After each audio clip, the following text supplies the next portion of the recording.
पहले हमारे पिताजी लोग कैसे थे, अपनी आसन को ही 3 फुट ऊपर लगा ले हवा में। एक महर्षि थे सीताराम बाबा, आरंडी संगम वाले, 162 वर्ष के होकर समाप्त हुए। 7 फीट उनका आसन लगता था। 120 साधु थे जो सोना बनाते थे, भस्म बनाते थे और दवाई मिला के खाते थे। ज्ञान, क्योंकि ज्ञान की देवी है, इसके तट में एक एक महान से महान ज्ञानी मिलेंगे। वेदा, दिस इज बैगा। उनके पास तंत्र मंत्र का, झाड़ फूक का ज्ञान है, जड़ी बूटियों का ज्ञान है, क्योंकि वेदाचारी हैं वो। तो ब्राह्मण बचे कहाँ मंदिर में बैठने के लिए? सब मंदिर खाली पड़े हैं। जिसको आप वही बोल रहे हो, दलित हैं, पलित हैं, ये पिछड़ा है, फलाना ठिकाना। वो कावड़ी यात्रा में कौन है? जाके देखो भला कितने ब्राह्मण हो, कितने ठाकुर हैं, कितने कलेक्टर हैं, कितने SDM हैं, कितने राष्ट्रपति, कितने मंत्री लोग हैं।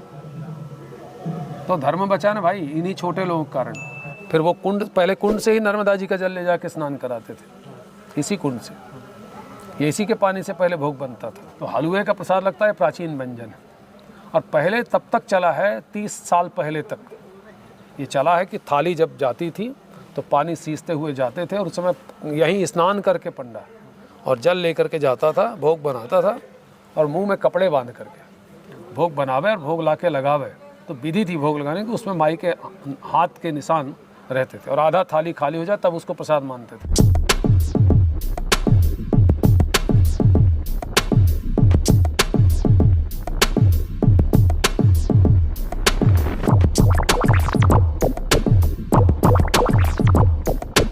नर्मदे है दोस्तों, आज की इस पॉडकास्ट में हम आपको अमरकंटक वर्चुअल दर्शन कराने वाले हैं। माँ नर्मदा का उत्पत्ति कैसे हुआ, माँ नर्मदा के दर्शन मात्र से ही सारे पाप धुल जाते हैं।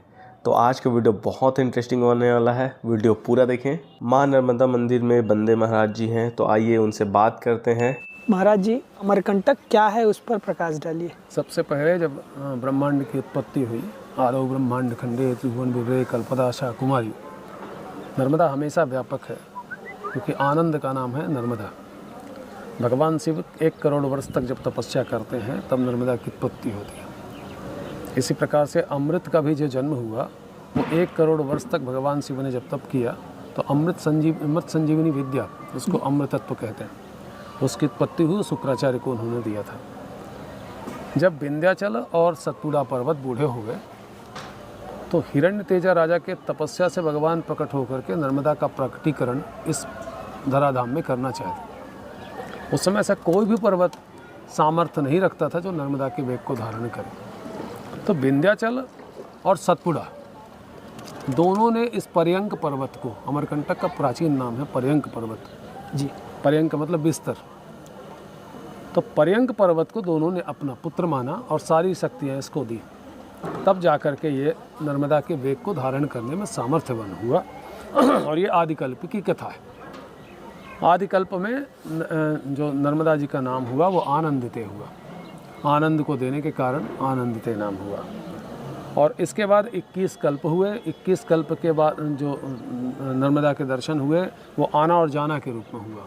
पुनरपि जननम पुनरपि मरणम, यानी इसका मतलब जो स्कंद पुराण की भाषा में यदि कहें तो उसमें लिखा है कि समुद्रा सरिता सर्वे कल्पे कल्पे क्षयम गता, सप्त कल्प क्षय क्षीणे नाम मृता तेन नर्मदा। किसने लिखा? महर्षि मार्कंडेय ने कहा कि मैं 7 कल्पों तक इस धारा को देखता रहा कि सब कुछ नष्ट हो जाने पर, स्थावर जंगम प्राणियों का भी नाश हो जाने के बाद भी, और सब प्रकार की सृष्टि का विनाश होने के बाद भी, केवल इस श्लोक में एकार्णव समुद्र में, यानी एक समुद्र में केवल नर्मदा की धारा रहती है अविरल। अमरत्व तो कैसे मिला? तो भगवान शिव ने सबसे पहले एक अमर पर्वत को जन्म दिया, अमर के रूप में स्वयं जन्म लिए। और आपको ये मालूम होगा कि विज्ञान भी प्रमाणित करता है कि 420 करोड़ वर्ष पहले ये जो अमरकंटक है ये अफ्रीका के बेल्ट से जुड़ा था जी। वहाँ से आकर के इसके प्लेटलेट्स जुड़े जी, और जो टाइटेनिक प्लेटें, और ये भाग उठ गया। भाग उठ जाने के कारण ये बिल्कुल कालांतर में जाकर के ठोस रॉक हो गया, चट्टान। अब चट्टान चाहे पानी में रहे चाहे बाहर रहे, उसको न टूटना है, न फूटना है, न गलना है, इसलिए अमर पर्वत है। और कालिदास ने इसके विषय में लिखा कि कलमस मलऊ जर्जर जटा जूटे समालंकृत सा में कलाम भवतु में कल कन्यका। अमरकंटक के बारे में लिखा कि एक ऐसा घना पर्वत है जहाँ पर सूर्य का प्रकाश भी इसको स्पर्श नहीं करता, और वहाँ पर जो वृक्ष हैं और उसमें लपटी हुई लताएं ऐसी जैसे जटा हो, स्वयं शिव। तो शिव के रूप में, भगवान शिव के रूप में इसको दर्शन किया और इसीलिए निकलने वाली नर्मदा नदी का नाम उसने रखा मेकल कन्या, क्योंकि इस पर्वत को मेकल कहा। मेकला मतलब जॉइंट ऑफ टू माउंटेन्स, इधर उत्तर में विंध्याचल और दक्षिण में सतपुड़ा, इसके बीच में ये मेखलाकार है। मेखल का अपभ्रंश है मेकल, तो कमर के भाग जैसा दो भागों को जोड़ता है, तो ये शिव के आकार का दिखता ही है। नर्मदा घाटी पूरी जलहरी जैसे दिखती है। तो ये अमरकंटक पर्वत हुआ, अमर पर्वत, जहाँ पे विनाश कभी नहीं होता, प्रलय काल भी आ जाए तो भी विनाश नहीं होगा। तो जब इसका विनाश नहीं होगा तो नर्मदा का भी विनाश नहीं होगा, क्योंकि अविरल धारा बह रही इसी पर्वत से। तो जब पर्वत का विनाश नहीं होगा तो नर्मदा का विनाश नहीं होगा। तो नर्मदा नदी अमर नदी और ये पर्वत अमर पर्वत है। अमरा नाम देवास्ते पर्वते अमरकंटके। जब 7 कल्प पहले नर्मदा का जब प्रादुर्भाव हुआ, माघे च सित समतम्याम दास्त्रभे च रविर दिने मध्यान्ह समय रामा भास्करण क्रमागते। 87,000 वर्ष तक भगवान शिव ने इस पर्वत पर तपस्या किया। बीते संवत 87 तज समाधि शंभु अविनाशी, ये अमरकंटक पर्वत है। यहाँ भगवान आकर स्वयं विराजमान होकर के तपस्या करते रहे और उस तपस्या के फलस्वरूप फिर नर्मदा का प्रकटीकरण हुआ, जिसको देख करके सभी देवी देवतागण भगवान शिव आत्म विभोर हो गए। उन्होंने उसका नाम जो अशोक सुंदरी आप सुनते हैं, वो भी आ से मेष राशि है। तो अशोक सुंदरी जो शोक को हर ले गए, और इतनी सुंदर कि त्रैलोक्य में सब दुर्लभ, इतना सुंदरता, यानी इसको त्रिपुर सुंदरी भी कह दें। जैसे यहाँ पे त्रिपुरा सुंदरी बालाजी का मंदिर है, तो बाला भी नर्मदा है, त्रिपुरा सुंदरी भी नर्मदा जी ही है। अच्छा, है ना, जो तीनों पुरों में बहुत सबसे सुंदर हो वो नर्मदा जी है। और अभी भी आप नर्मदा खंड में जाएंगे तो इससे सुंदर नदी नहीं है। मतलब आज अगर कहें कि विश्व में सुंदरता की सबसे सुंदर नदी कौन है, तो वो नर्मदा का नाम आता है। नर्मदा के किनारे बहुत सुंदरता है, आप मंत्रमुग्ध हो जाएंगे। तो सुंदरता का नाम है नदी, सुंदरता नदी का नाम है नर्मदा नदी। और अमरकंटक पर्वत इतना भाग्यशाली हुआ कि यहाँ पर अमर कर देने वाली नर्मदा का जन्म हुआ। फिर अनेकानेक वरदान इन्होंने मांगा कि दक्षिण गंगा के रूप में हमारी प्रसिद्धि हो, हमारे तट में भगवान शिव माता पार्वती का निवास हो, हमारे ही तट में देवी देवतागण निवास करें, हमारे तट में भगवान विष्णु निवास करें। मम कूले महेशाना उमया सहदैवते वस नित्यम जगन्नाथ एस एव वरो मम। माता नर्मदा ने प्राकट्य के साथ में ही वरदान मांग लिया कि वैकुंठ यहाँ पर हो, यानी नारायण के यहाँ पर निवास करने से वैकुंठ हो जाएगा। भगवान शिव और माता पार्वती एक साथ निवास करेंगे, वो कैलाश है, परम रम्य गिरिवर कैलासु जहाँ सदाशिव उमा निवासु। तो एक ही वरदान में उसने अमरकंटक को कैलाश बना दिया। फिर इसके बाद में स्वर्ग बना दिया कि मम कूले महेशाना उमया सहदैवते, सारे देवी देवता गण यहाँ पर निवास करें। तो जहाँ देवताओं का निवास है वो स्वर्ग है। तो इसी प्रकार से स्वर्ग है कि मैं आपको अमरकंटक का दर्शन कराऊं, तो आने का मार्ग एक ही है और जाने का मार्ग भी एक ही है। आप शहडोल जावें, चाहे जबलपुर जाएं, चाहे बिलासपुर जाएं, वो नाका वाले बैतरणी पुल से ही आपको जाना पड़ेगा जी। बैतरणी नदी बहती है। हाँ जी। बैतरणी ऐसी नदी है कि एक जगह से निकल करके दो विपरीत दिशाओं में बहती धारा, वही तरणी है वो। और उस दरवाजे को पार करके जब आते हैं लोग तो स्वर्ग में आते हैं, और इसके चारों तरफ खाई है, कहीं से भागने का रास्ता, निकलने का रास्ता नहीं, एक ही मार्ग है। तो बैतरणी क्या करती है, सारा पाप वहीं रखा लेती है। इसका मतलब कि यहाँ जो आने वाला व्यक्ति है वो निष्पाप रहता है, पाप उसके पास में नहीं। तो पाप प्रक्षालन के लिए नर्मदा नदी नहीं है, पाप प्रक्षालन के लिए गंगा। नर्मदा मोक्षदायिनी, गंगा पाप प्रणाशनी, इसलिए कहते हैं। तो यहाँ जब आएगा तो निष्पाप होगा, और निष्पाप व्यक्तियों पर देवी देवतागण प्रसन्न होकर के वरदान देते हैं। तो जितने देवी देवतागण हैं अमरकंटक में पर्वत में आकर के यहाँ तपस्या करते हैं।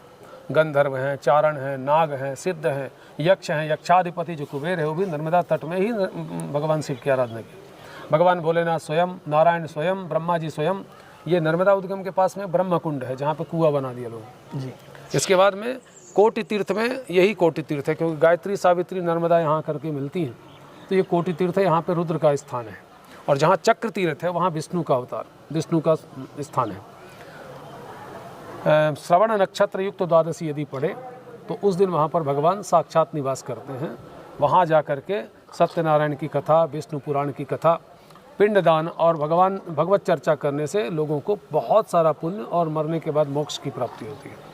ऐसा स्थान है।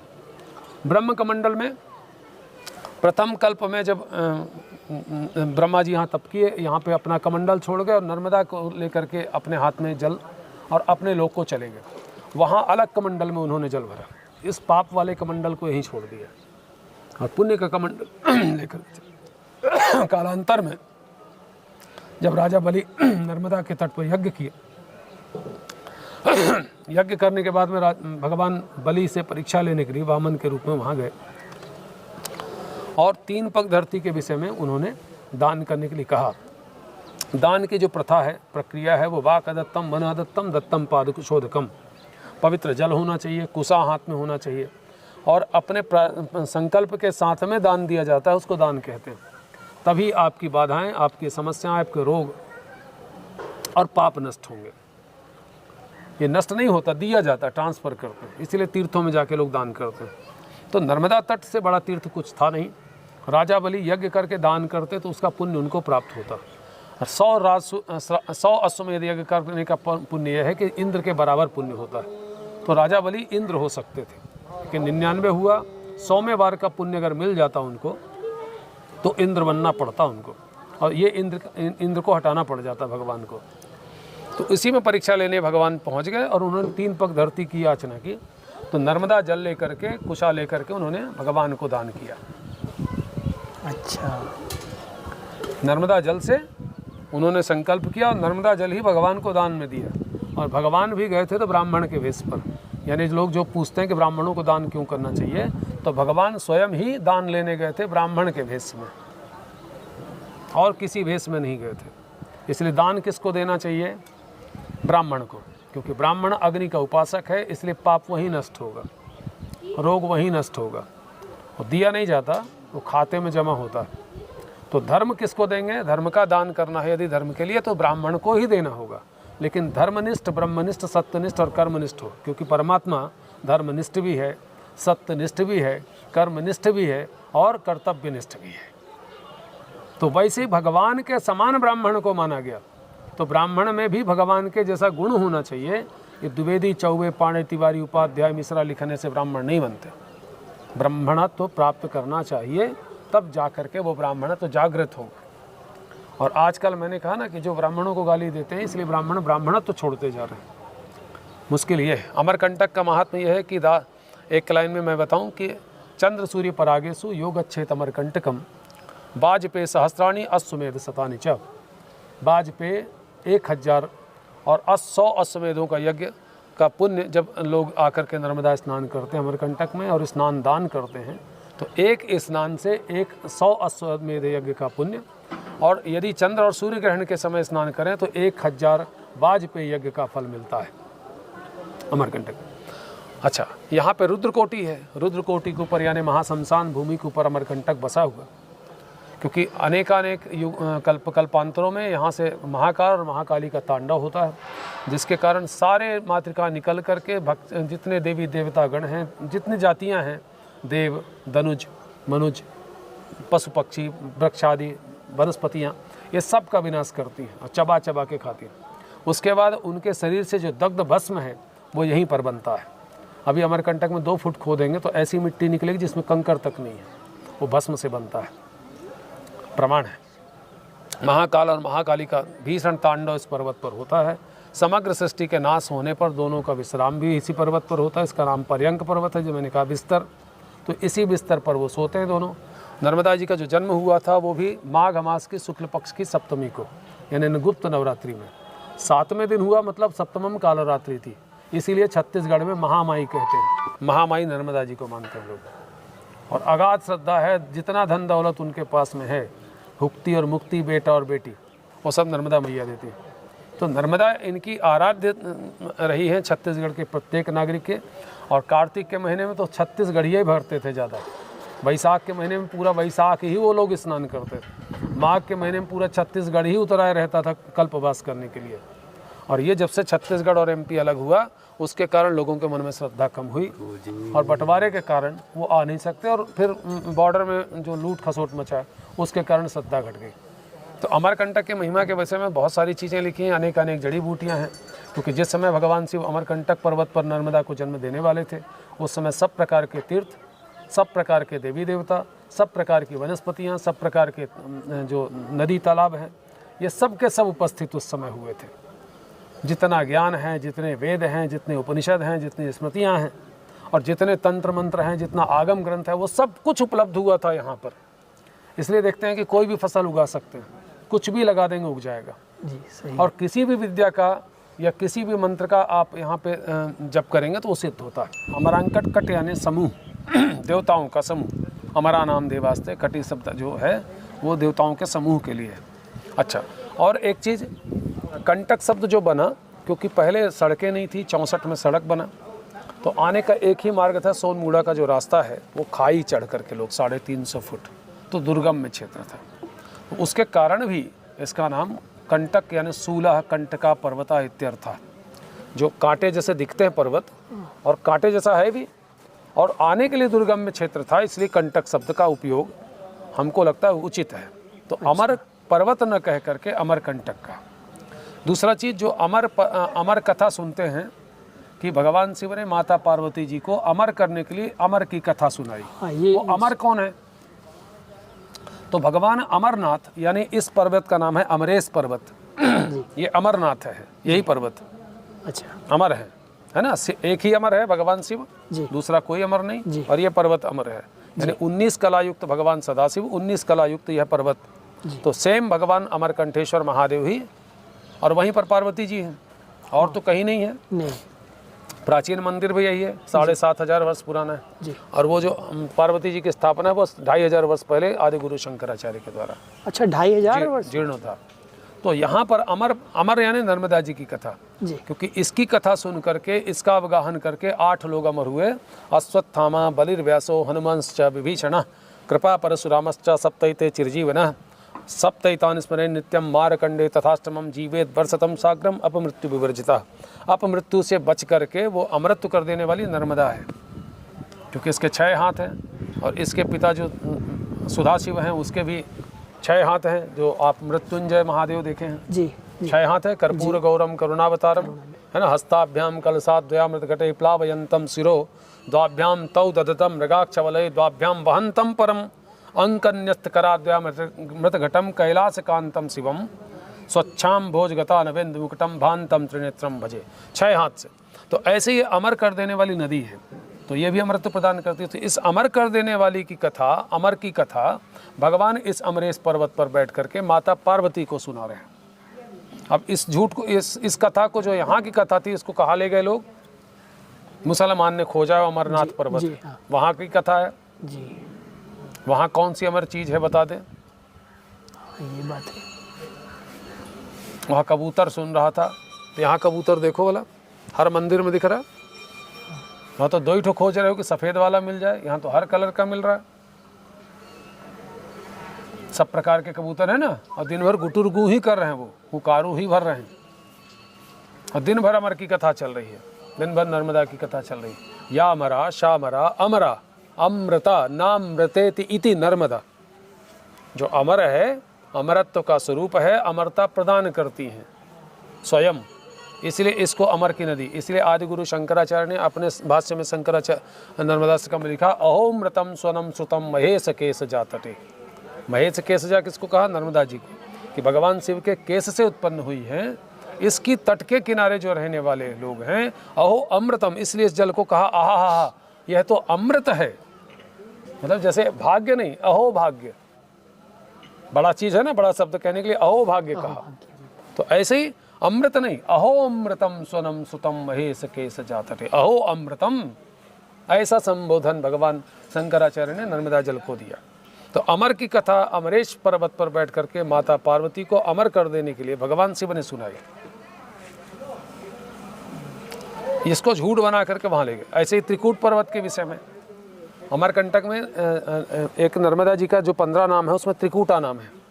सोणौ पहला नाम है सोण, सोणौ महानदश्चैव, महानदी भी नर्मदा का नाम है। सोणौ महानदी, क्योंकि इसकी महानता सबसे ज़्यादा है। क्यों सबसे ज़्यादा महानता है? कि गंगा कनखले पुण्या कुरुक्षेत्रे सरस्वती, ग्रामे वायुदेवारण्य पुण्या सर्वत्र नर्मदा। कहीं पर एक ग्राम किसी का है, किसी की जिला कुछ है, लेकिन सब पूरा संसार अगर किसी का कुछ है तो वो नर्मदा जी का है। तो बड़ा राज्ञी हुई ना, ये तो साम्राज्ञी हो गई एकदम से। जैसे सम्राट और सम्राज्ञी, तो ये सम्राज्ञी हो गई। फिर कलौ मलौ गभारी हरि सर्व तीर्थ नायकम, सब तीर्थों की नायिका नर्मदा को कह दिया। तो फिर इसके सामने कोई नदी लगती कहाँ? सारी नदियों में जितने तीर्थ हैं उस तो सबकी नायिका ये है। फिर एक और चीज़ आया कि त्रिभी सारस्वतम पुण्यम सप्ताहेनु तो यामुनम सद्या पुनाति गांगेयम दर्शनाथ वार्य नर्मदा। यदि किसी के इतना लिखने पर, इतना पढ़ने पर, इतने पेज के थीसिस लिखने पर उसको डिग्री मिलती है, इनके मुख से एक बार ओरल एग्ज़ाम दे दिया, हाँ हो गया, इनका पोस्ट तय हो गया, तो सबसे बड़ा कौन है जिसके वाणी से काम हो जावे? तो दर्शनाथ वारी नर्मदा, जिसको देख लेने मात्र से उतना पुण्य उत्पन्न हो जाता हो। त्रिभी सारस्वतम तोयम, 3 दिन सरस्वती में स्नान किया तब पुण्य प्रकट हुआ। सप्ताहेनु तो यामुनम, वहाँ सप्ताह भर तक गंगा यमुना में स्नान किया तो पुण्य प्रकट हुआ तीर्थ का। सद्या पुनादि गंगेयम, यानी गंगा के पास जाओगे, स्पर्श करोगे तो गंगा का पुण्य प्रकट होगा। लेकिन दर्शनाथ वारी नर्मदा, यानी कोई बॉटल में भी रखा है जल, नर्मदा जल में, दिल्ली में, लंदन में भी कहीं ले जा करके जल दर्शन तो है करो, उतना पुण्य प्रकट है। तो ग्रामे वा यदि वारण्य पुण्या सर्वत्र नर्मदा। अच्छा, अब रिलेशन ऑफ बॉडी बताऊं तो गंगा ये है, यमुना ये है, और सुषुम्ना जो है वो गुप्त है, सरस्वती वो दिखती भी नहीं, इसलिए जहाँ त्रिवेणी संगम है इसको प्रयाग कहते हैं। और जहाँ पे ज्ञान विज्ञान है, ज्ञान विज्ञान का जो कोश है वो काशी है, तो ये काशी है जहाँ त्रिपुंड लगाते हैं। 3 त्रिपुंड का मतलब है मानवौ गुरु, सिद्धौ गुरु, दिव्यौ गुरु, गुरुत्रय मंडलम। तो गुरु स्थान जहाँ पर है वो ज्ञान का क्षेत्र है, यानी काशी। तो सारी विद्याओं की जननी काशी कहते हैं, इसीलिए विश्वनाथ दरबार है कि जिस विद्या से पूरा विश्व पलता है, इसीलिए वहाँ विश्वनाथ दरबार है। इसके ऊपर अमरकंटक, क्योंकि सहस्त्रार है, सहस्त्रार में शिव है, शिव से नर्मदा की उत्पत्ति है। तो जो 19 कला हैं भगवान की, एक कला का नाम है इला, इला नाम की कला है नर्मदा। यहाँ से जो नाड़ी जाती है पाद पर्यंत है, पूरे शरीर में नर्मदा जी है, ये नहीं तो कुछ नहीं। तो इसीलिए ग्रामे वा यदि वारण्य पुण्य सर्वत्र नर्मदा, नर्मदा की महिमा सबसे ज़्यादा है। और फिर भगवान शिव ने कहा ना, नान्या देवी नान्या देवी नान्या देवी महितले, ना नर्मदा समम पुण्यम गंगा अपि वरानने।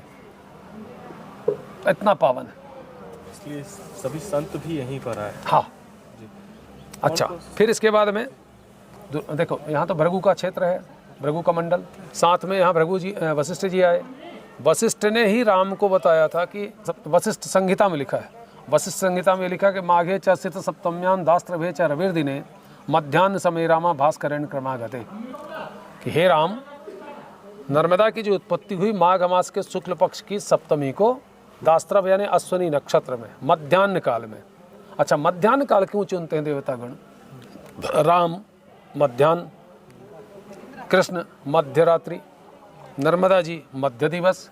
मध्य का मतलब ये है कि नतश्चादि नतश्चांता, जिसका ना आदि है ना अंत है, केवल स्थिति है। तो देवतागण हमेशा स्थिति में ही रहते हैं, उनके आदि और अंत का पता नहीं। क्योंकि शिव जी के विवाह में जब ऋषियों ने पूछा कि भाई गणेश जी की पूजा शिव जी कर रहे हैं, गणेश जी तो शिव जी के पुत्र हैं, तो उन्होंने कहा कि ऋषियों ने कि ऋषि मुनि अनुशासन गणपति पूजे शंभु भवानी, कौ अति संशय करे जी में सुर अनादि जी जाने, कि जितने देवी देवतागण हैं ये अनादि हैं, ये कोई किसी के पिता हैं, कोई पुत्र है, कोई बेटा है, कोई बेटी है, ऐसा नहीं है। जैसे लोग समझते हैं कि नर्मदा जी शिव की कन्या है, तो शिव की गहनी भी तो है, क्योंकि महाकाल के साथ में तांडव जो कर रही है वो कौन है? वो कुरुकुल्ला कपालिनी है। जब एकार्णव समुद्र में मार्कंडेय ने 7 बार देखा कि एक नौका लेकर के समग्र बीजों को इकट्ठा करके और ये ऋषियों को उद्धार करते हुए मनुओं को सौंपती हैं कल्प के प्रलय के अंत में, ये तो कुरुकुल्ला कपालिनी है, और वो भी नर्मदा ही है, वो अपने आप को नर्मदा बता रही है। तो ये कौन है?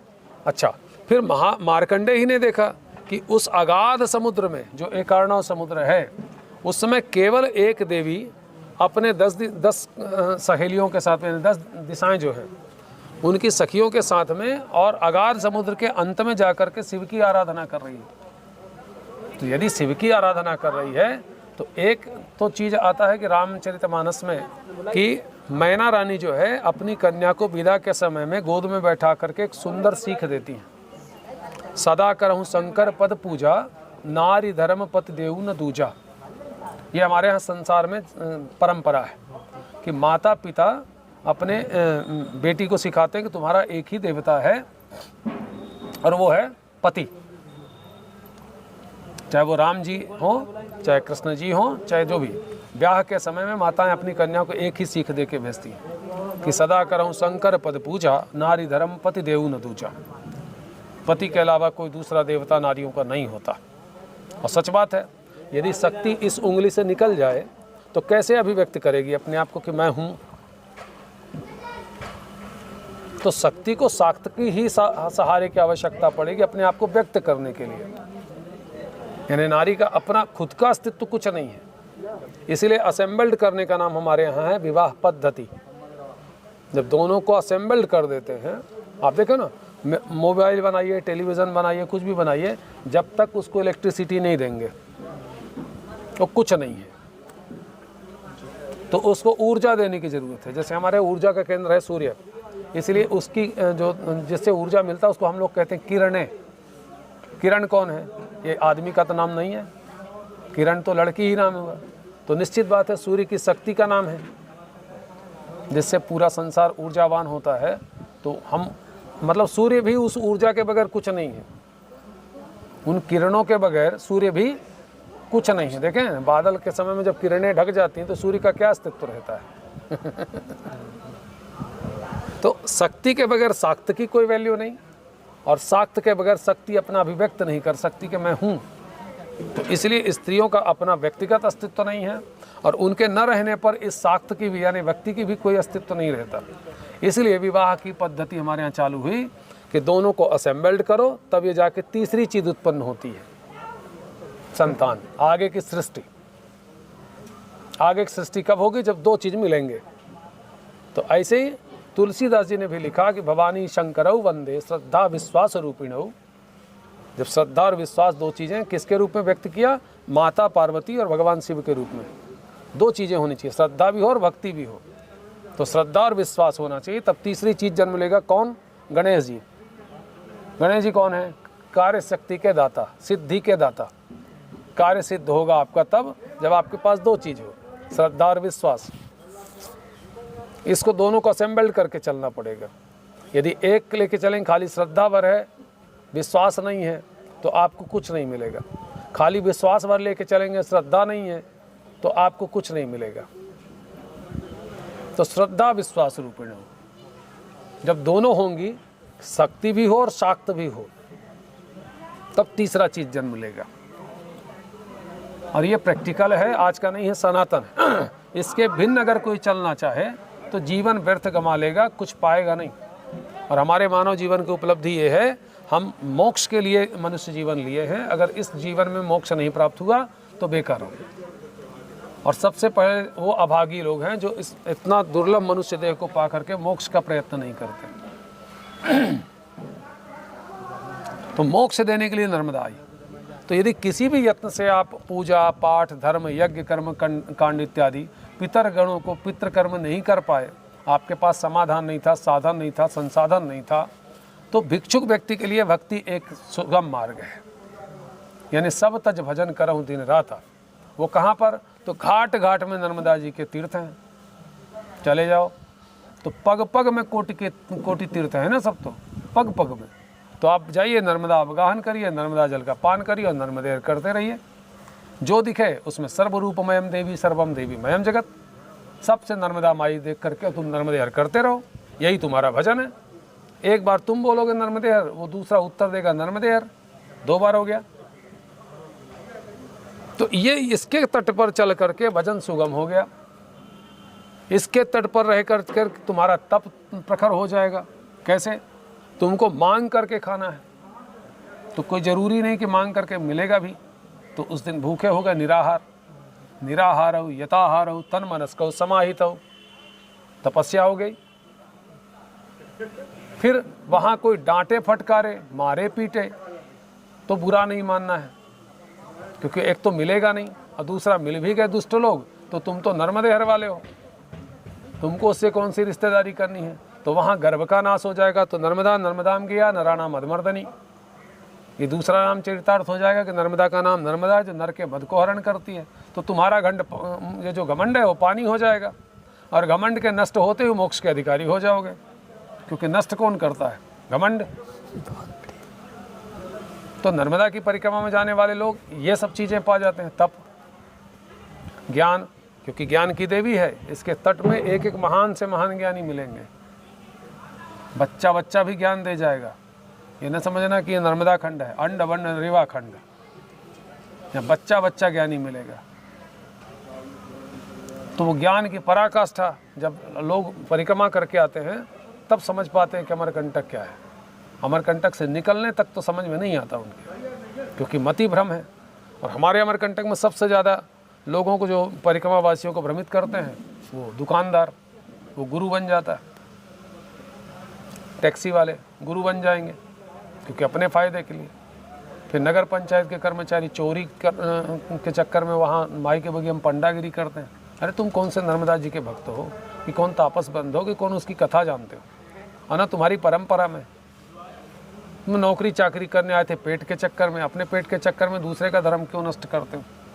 तो सबसे ज़्यादा भ्रमित अमरकंटक में हो जाएगा। तीर्थ गुरु नहीं मिला, उसके अलावा भी लाल पीला पहने बहुत सारे लोग मिल जाएंगे जिनको नर्मदा जी के विषय में नहीं मालूम, जिनको अमरकंटक के बारे में कुछ नहीं मालूम, जिनको मंदिर के बारे में नहीं मालूम। इतने सारे जो मंदिर हैं ये सब भक्तगण बनाते थे, क्योंकि विवाह पद्धति में 5वां वचन है ना, देवालय का निर्माण, बाग बगीचे का निर्माण। तो ऐसे बाग बगीचा जो लगाते थे अमरकंटक में, वो सब माई को समर्पित करते थे। तो ये सब माई का बगीचा कहलाता था। कोई पर्टिकुलर माई का बगीचा नाम का जगह नहीं है इसमें। ये अच्छा, माई का मड़वा जैसे है वो क्या है, उसका भी आप कुछ बताइए। किंवदंती है, क्योंकि कई राजे महाराजे हुए जिनके बेटे बेटियों के नाम, रानियों के नाम नर्मदा था, उनके विवाह के संबंध में चर्चा हो सकती है। क्योंकि सोनमुड़ा के नीचे जाएंगे तो एक कुंड पाया जाता है जी। बियाबान जंगल में कौन कुंड बनाएगा? मतलब ये जो क्षेत्र था कि पहले रूरल एरिया रहा होगा, वो एरिया डेवलप रहा होगा, तो वहाँ मंडप है और यहाँ पर ये कुंड है, वहाँ भी स्वर्ण धूनी पानी पर जाएंगे तो कुंड है। तो ऐसे जंगलों में कुंड तो कोई नहीं बनाता, कुआं नहीं बनाता। वहाँ आबादी थी, तो आबादी के हिसाब से कुंड और कुएँ बनाए जाते थे। जैसे आज आबादी तो कुंड यहाँ पर है, ये 1156 वर्ष पुराना कुंड है, भोसले राजाओं के ज़माने में। भोसले राजाओं के ज़माने में राजा बनाए थे ऐसा इसका अर्थ नहीं निकलता। भोसले मराठी नागपुर स्टेट था। नागपुर स्टेट बहुत दिन तक था। उस ज़माने में उनके शासन काल में ये सब बने हैं। छत्तीसगढ़। लेकिन बनाने वाला कौन है? शूद्र। पैसा लगता किसका है? बनियों का, क्योंकि फाइनेंस मिनिस्टर कौन था?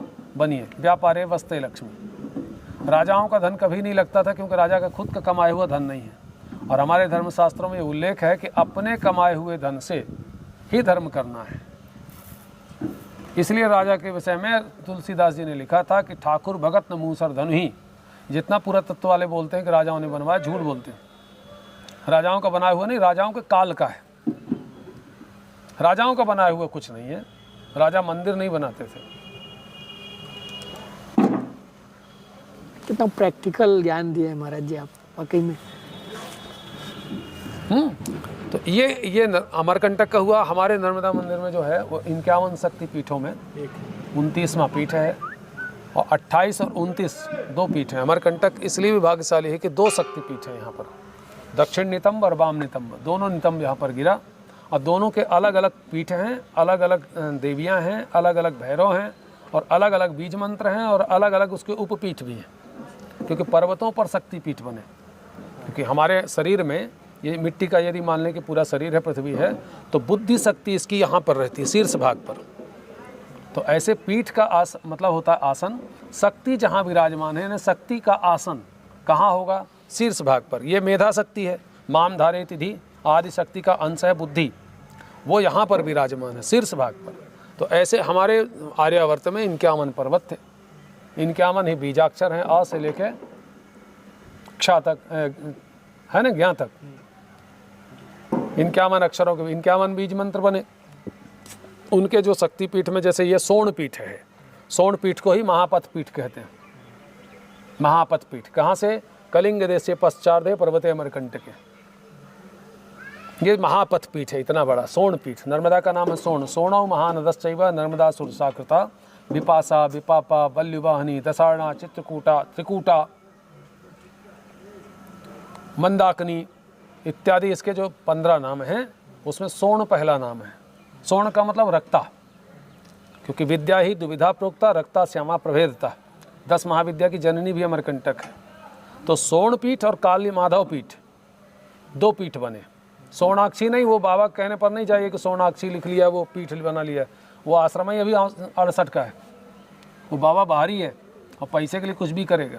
वो बहुत सारे मंदिर बना रखा है, क्योंकि बाबाओं को तो भगवा पहन करके तो पूजा पाठ लिखा नहीं। शिव पुराण में लिखा, अग्नि पुराण में लिखा। बाबाओं को तपस्या करने का काम है, बाबाओं को मंदिर मठ चलाने का काम नहीं है। सोनाक्षी पीठ लिख लिया, भैरव वहाँ रख लिया, शंकर जी को वो रख लिया, सैफ भी बन गया, वही अघोरी भी बन गया, नाथ भी बन गया। तो ऐसे पाखंडियों से बचना चाहिए। किस संप्रदाय का तो उसी में रहेगा ना। एक जैसे भाजपाओं को देखें, भाजपा का एक ही स्लोगन हो, कांग्रेसी का एक ही लोगो लगा रहता है। ऐसे नहीं कि सबका लगा लेगा वो। तो अपने अपने संप्रदाय के अपना अपना वो लोगो रहता है। अगर आप शैव हैं तो आपके यहाँ शिव जी के अलावा कुछ नहीं दिखना चाहिए। तो दुर्गा जी भी दिख रही, काली जी भी दिख रही, भैरव जी भी दिख रहे हैं आपके यहाँ। फिर विष्णु जी भी आ गए आपके यहाँ, शालिग्राम भी बेचने लगे, गजब हो गया। तो आरथ काहे न करहि कुकर्मु मांगहि भीख त्याग निज धर्म। बाबा तुलसी के शब्द में कि पैसे के लिए लोग कलयुग में क्या नहीं करेंगे, वो तो दिख ही रहा है। तो ऐसे पाखंड घुसने के कारण हमारे सनातन धर्म का क्षार हो, और ऐसी पाखंड घुसने के कारण भी नर्मदा परिक्रमा भ्रष्ट होती है। जैसे मैंने कहा अमरकंटक में कि जिसको नर्मदा परिक्रमा न किया है, न जानता, कुछ नहीं, वो गुरु बन जाता है। और टैक्सी वाला हो, चाहे दुकानदार हो, चाहे यहाँ का नगर पंचायत का कर्मचारी हो, चाहे गाइड हो, और फिर एजेंट आता है एक तो उनके साथ में, दलाल उनके साथ में। तो आजकल परिक्रमा कर पाना बड़ा कठिन चीज़ है। यानी राण साण सीढ़ी सन्यासी इनसे बचे तो सेवै काशी। काशी का पुण्य तो तब मिलेगा जब 4 चीज़ों से बच जाओ। राण, क्योंकि विधवाएं जाती हैं, तीर्थ में निवास करती हैं, और बाल विधवा भी रहती हैं, बहुत खूबसूरत रहती हैं, बेविचार में फंसा लेते हैं, होता ही है। फिर सांड, सकरी गलियां थी काशी की, कहाँ से सामने से सांड आ जाएगा, कैसे बचेंगे। तो राण सांड सीढ़ी, बहुत सारी सीढ़ियाँ होती तीर्थों में, घाट में जाने उतरने चढ़ने के लिए, छोटी छोटी रहती हैं, कहीं फिसल गए तो हड्डी टूट जाएगी। और सन्यासी गुरु बन करके लोगों को चेला बना रहा है। खुद शिखा सूत्र परित्यागम कसाय वस्त्र धारणम दंडक ग्रहण मात्रेन नरो नारायण भवेत। खुद प्रेत बन गया पिंडदान करके। अब वो उपदेश करेगा, धर्म त्याग चुका है, शिखा छोड़ दिया, धर्म सूत्र उतार के फेंक दिया, वो गुरु बन के घूमेगा। तो कैसे गाइड करेगा? वो मुर्दों को पुजवाएगा। ये जो समाधि पूजा वाला आया, हम मुसलमानों को बोलते हैं कि आप मजार पूजवाते हो, ये बाबाओं तो आया। बाबा लोग क्या करते थे, उनके गुरुजी मर गए, उनको गाड़ दिया, उसके पर एक शिवलिंग रख दिया, उसी से पूजा कराना चालू कर दिया। उसके बाद एक मंदिर बना दिया। पुरातत्व विभाग में जाके देखिए, सारे जितने समाधियाँ हैं वो सब पुरातत्व में साधुओं के वो है समाधि। उसकी पूजा करने से क्या फल मिलेगा? जो भूत को भजेगा वो भूत को प्राप्त होगा। हरि को भजे सो हरि का होई। जो गणित का किताब पढ़ेगा वो केमिस्ट्री का ज्ञान नहीं करेगा, और एक दिन चलता फिरता गणित का किताब हो जाएगा यदि गणित की किताब के साथ बैठेगा। तो जो भूतों को पूजेगा वो भगवान को कैसे पाएगा? तो मुक्ति उसके लिए संभव नहीं, क्योंकि भूतों को भजने वाला सिद्धि को प्राप्त कर सकता है, लेकिन भूतों को भजने वाला कभी भगवान को नहीं प्राप्त कर सकता। इसलिए हमारे धर्मशास्त्र और ब्राह्मण सिर्फ एक ही चीज़ बताते हैं कि भगवान की ओर चलिए, क्योंकि परम लक्ष्य परमात्मा है। और सभी देखें, सनातन धर्म में जो भी मरता है उसके आखिर जो वंशज हैं वो लोग गया जी लेके जाते हैं, क्योंकि सभी तीर्थों में पिंडदान कर सकते हैं, लेकिन गया श्राद्ध करने के बाद में मोक्ष पद प्राप्त होता है, क्योंकि वो भगवान का विष्णु पद है। और जब तक जीवात्मा भगवान के चरण में नहीं जाएगा उसकी मुक्ति संभव नहीं। तो इन 51 शक्ति पीठों में 29वां पीठ है। तो यहाँ पे आगमिक जो पूजा पद्धति है, यानी तंत्र मंत्र जागरण, वो भी बहुत सारे। आज से 200 साल पहले नागा जो होते थे साधु, वो सब तांत्रिक हुआ करते थे, भयंकर व्यभिचार करते थे, महिला रखना, शराब पीना, मांस भक्षण करना, ये सब करते थे। तो उस समय बीनू राम जी महाराज थे, बीनू राम जी के महाराज के समय में उन्होंने माई से बदना बधा कि हे माई, यदि अगर हमारा इसमें विजय श्री मिल जाए और ये सभी नागा यहाँ से भाग जाए, व्यभिचारी मंदिरों में बैठे थे सब, ये सब भाग जाए यहाँ से और हमारा राज्य हो जाए तो हम आपको शीश काट के भेंट करेंगे। तो उसमें युद्ध हुआ तो उनके पास में विद्या थी, कला थी कि वो माहुर लगा के, जहर होता है जंगल में, माहुर लगा करके बाण से मार दिया। तो उसमें उनका जो भाई था लखिया पंडा, वो मारा गया। बाद में विजय श्री मिली तो उन्होंने मंदिर के अंदर जा करके शीश काट करके भाई को भेंट किया पूजन के लिए। अच्छा, मंदिर के दरवाजे में अंदर से कुंडा नहीं है, हाँ अंदर से कुंडा नहीं है, बाहर से ही है। वो ऑटोमेटिक दरवाज़ा बंद, और जैसे जब उनका सिर जुड़ गया तो ऑटोमेटिक दरवाज़ा खुल गया। फिर वो कुंड, पहले कुंड से ही नर्मदा जी का जल ले जाके स्नान कराते थे, इसी कुंड से, ये इसी के पानी से पहले भोग बनता था। ये लोग नहाने लगे थे इसमें, पहले स्नान करते तो साकल कर्म करते थे, इसलिए यहाँ से बंद कर दिए थे। बाद में स्नान यहाँ का बंद करवाए। तो उस समय जा कर के वहाँ साफ़ सफाई किया और वरदान मांगा कि जब हम प्रसाद आपको लगाएंगे तो आपको खाना होगा। तो हलवे का प्रसाद लगता है प्राचीन व्यंजन है, और पहले तब तक चला है 30 साल पहले तक, यानी आप मान के चलिए कि 97, 93, 94 तक ये चला है कि थाली जब जाती थी तो पानी सींचते हुए जाते थे, और उस समय यहीं स्नान करके पंडा और जल लेकर के जाता था, भोग बनाता था और मुंह में कपड़े बांध करके भोग बनावे और भोग ला के लगावे।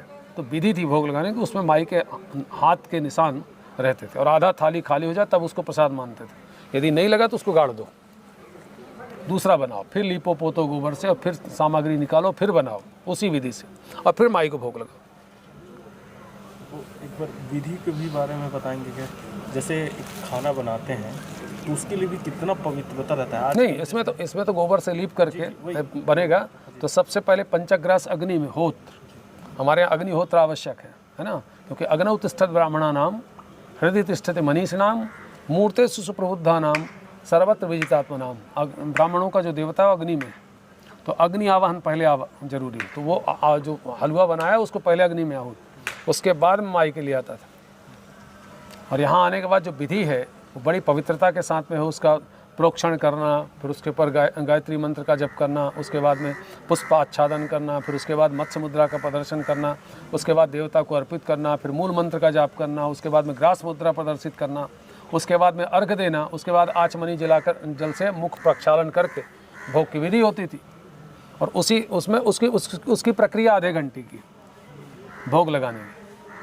और ऐसे जागरण का है, माई को हम बिस्तर लगा दें तो सो जावें, तो उसमें पहले द्वार पूजा से शुरू होता था। द्वार पूजा, द्वार में देवता हैं 8, उनकी पूजा करने के बाद पीठ देवता है 9, 9 पीठ देवता के बाद में 16 अंग देवता, 16 प्रत्यंग देवता, फिर उनके 8 परिवार अर्चन हैं, फिर उनकी शक्तियों का पूजा, और फिर 10 दिक्पालों की पूजा। ऐसे नित्यक्रम से करने से वहाँ पे देवी जागृत रहती थी। जो अभी 30 साल से भ्रष्ट है। वो ये 30 साल से क्यों नहीं हुआ है? नहीं होता पूजा पद्धति, नहीं करते क्योंकि वैदिक लोग पूजा करते, वैदिक पूजा का विधान तो यहाँ नहीं है। तंत्र पूजा है, पीठ है, शक्ति पीठ है। तो हमारे यहाँ की भाषा फ्रांस में नहीं चलती, फ्रांस की भाषा हमारे घर में नहीं चलती।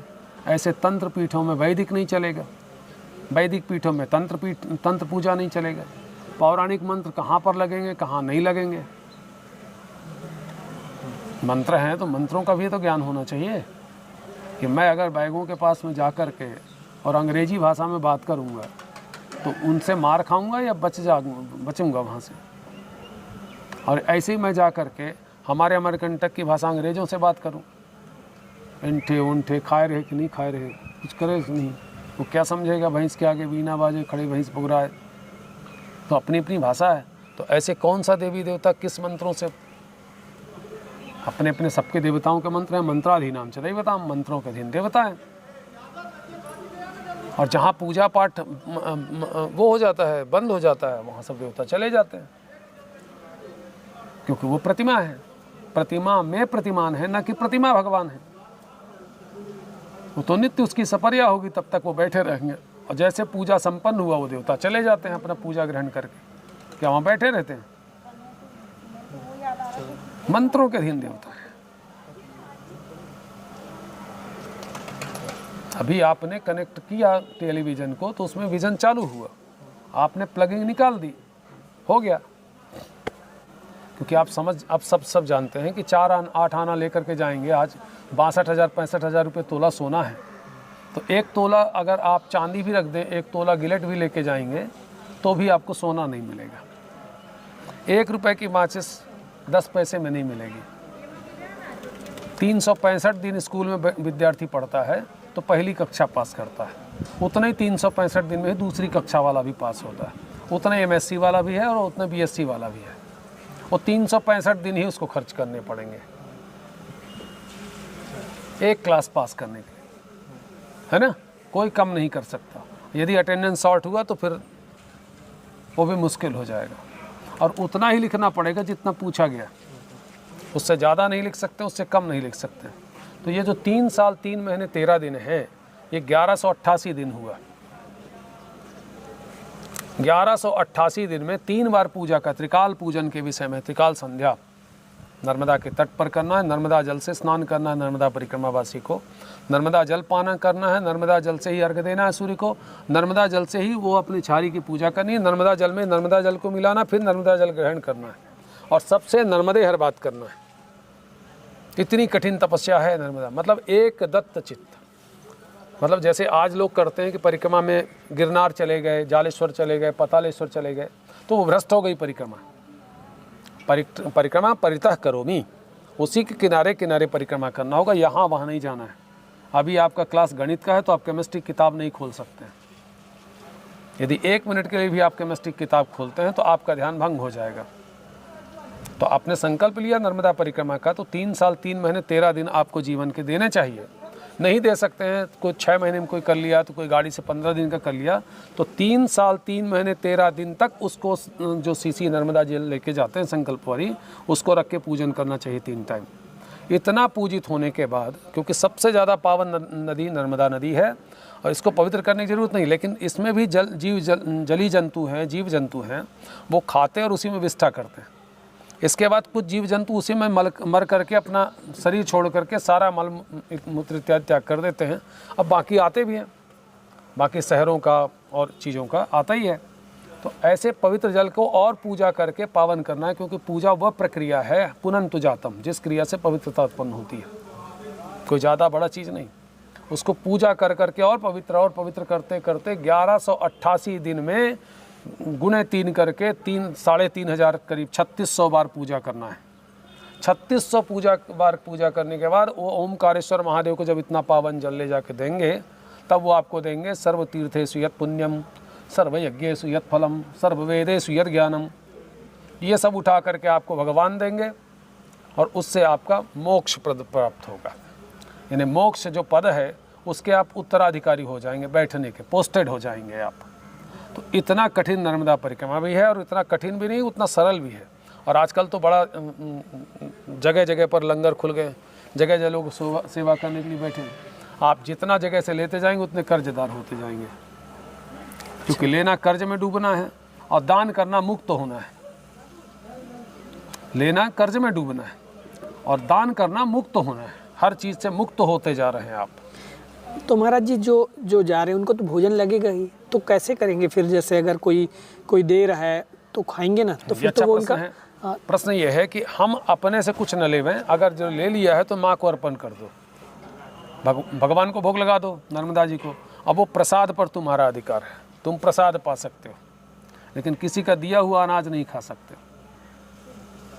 तो भिक्षा में जो कुछ मिले वो मैया को अर्पित करके अपना प्रसाद पाना चाहिए। तो प्रसादे सर्व दुखानाम हानिरस्योपजायते, सारे दुखों का निराकरण उस प्रसाद से होने वाला है।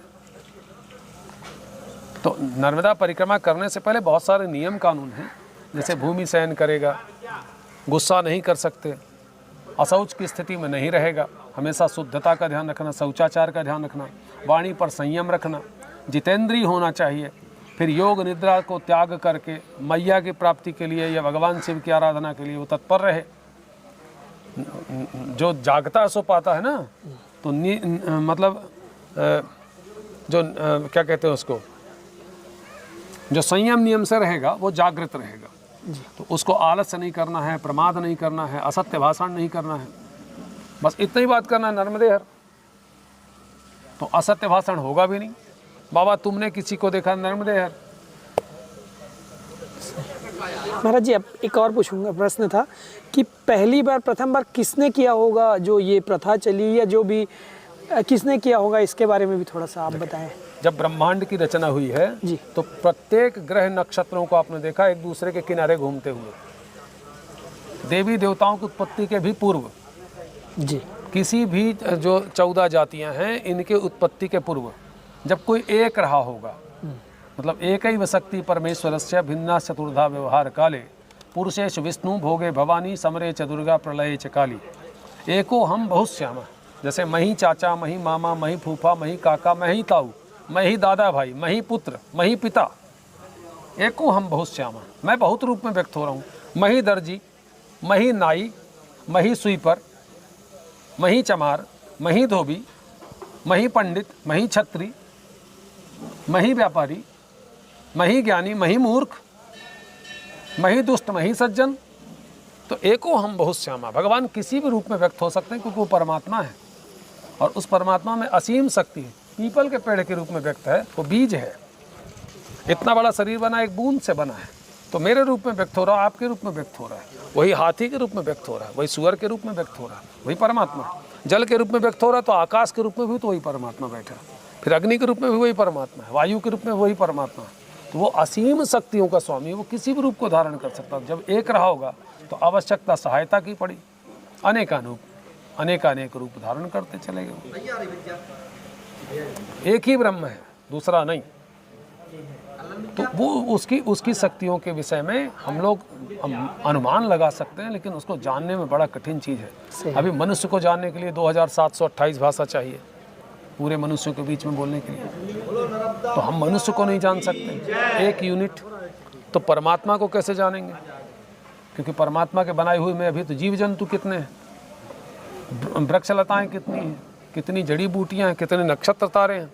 हम एक यूनिट एक जन्म में नहीं जान सकते, एक यूनिट परमात्मा को। तो उस अनेकानेक कोटि ब्रह्मांड नायक को कैसे जानेंगे? पता नहीं कितने नक्षत्र, कितने निहारिकाएं, कितने खगोल बना रखे, कितने भूगोल बना रखे। उसके बाहर कहीं होगा वो भी हमको नहीं मालूम है कहाँ पर विराजमान है वो। तो हम कहाँ ढूंढें? तो ढूंढ यहाँ पर रहें कि अंश के रूप में जो परमात्मा बैठा, भगवान ने बता दिया कि मैं तुम्हारी आत्मा में उस अंश रूप में बैठा हूँ। तो जो आत्मा है वो मेरा अंश है, तुम उसी को जानो। तो खुद को जानने का नाम खुदा, ये ईश्वर है। ये देखो दोनों स्वर, ईड़ा और पिंगला नाड़ी, ये श्वास प्रश्वास, ये दोनों स्वर, ये ईश्वर है। कहाँ निवास करता है? 33 दशांगुलम, वेद का पहला ऋचा, पुरुष सूक्त का। सहस्र शीर्षा पुरुषः सहस्राक्षः सहस्रपादः सर्वभुवं सर्वतः 33 दशांगुलम। भूमि से 10 अंगुल ऊपर में हृदय है, जितना तेज सांस खींचो यहीं तक आएगा। तो हमारा जो ईश्वर है, परमात्मा है, हृदय में निवास करता है। पुरा सेते इति पुरुषः, पूर्व में सोता है, इसलिए नाम उसका नाम है पुरुष। और पुरुष से इस संसार को हमने दो रूप में व्यक्त किया, एक तो प्रकृति और एक पुरुष। तो प्रकृति स्वरूपा माता और पुरुष स्वरूपा भगवान से